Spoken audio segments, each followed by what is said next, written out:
Frederick Benosis was a young college student who was driving on unpaved roads of Susquehanna when suddenly a rabbit crossed his way. After the encounter, he decided to get out of his car and chase the rabbit, but he managed to escape him. That's when he saw that the place was full of muskrat traps. He sprung them and decided to leave.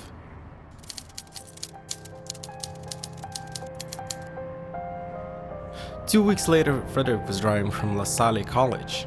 While going home, he remembered the traps that he sprung and decided to check if they were still there. When he arrived at the place, he spotted a box that looked quite new. He knew it wasn't there 2 weeks ago. Curiously, he went to check out what was in the box. The moment he opened the box, his heart skipped a beat. He immediately ran out of there as quickly as he only could, thinking, can this be real? Did I just saw a dead child? Or was it a doll? He was so shocked by the event he didn't tell anyone about it that day. He was afraid that he might become the primary suspect of a murder.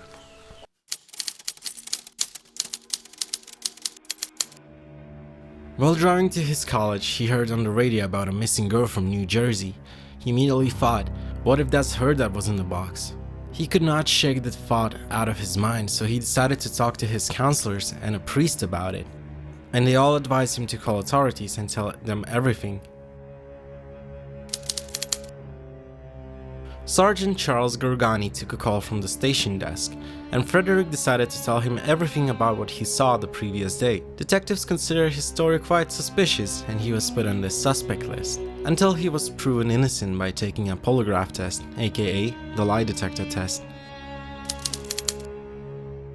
Elmer Palmer was the first one to get the call on his radio to check a suspicious box in Susquehanna Road dump grounds.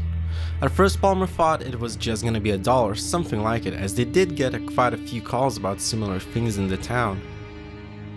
When Palmer arrived, he instantly saw the box. When he approached the box and took a peek into it, he instantly knew it was no doll.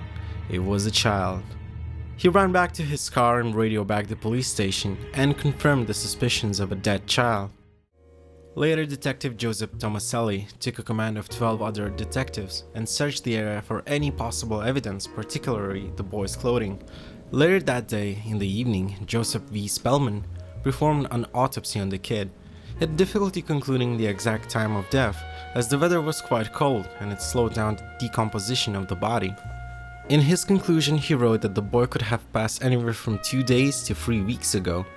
The cause of death? Multiple hits to the head with a blunt object. But the strange thing that were discovered were the body had a recent haircut and a freshly trimmed fingernails just before his death. An autopsy revealed that the boy was starving and had quite a bunch of scars on him, as well as surgical scars and possible blood transfusion. Further investigation showed that the boy's body was submerged in water prior to his death. Signs showed that someone might try to drown him, but were unsuccessful. The first clue that investigators went on was the box itself. It contained tracking numbers, so they easily found the store that sold it. It came from J.C. Penney store, located 15 miles from the crime scene. The store owner immediately confirmed that the box came from them, and they sold 11 of them, and that it contained a white bassinet, but the store had no records of who bought them. The second clue was Blue Cap, that had a label, Robbins Bald Eagle Hat and Cap Company. It was custom made and the company that made them were local, so police wanted to interview the owners.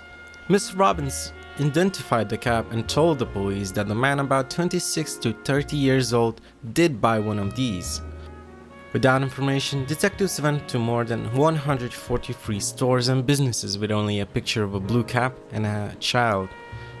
As the media got involved, Philadelphia Inquirer printed 400,000 flyers depicting the boy's likeness, which were sent out to post across the area. But detectives left dumbfounded when they realized they couldn't even identify who was the kid. They called every missing child department to no avail. To this day, no one knows who was the boy in the box. In 1998, his body was exhumed for the purpose of extracting DNA, which was obtained from enamel from his tooth. As back in the day there were no such technologies. On March 21, 2016, the National Center for Missing and Exploiting Children released a forensic facial reconstruction of the victim and added him to their database. The case is now more than 60 years old, yet no new information has been found. There were many theories, but after no evidence was found, they were quickly dropped. The case is still open to this day.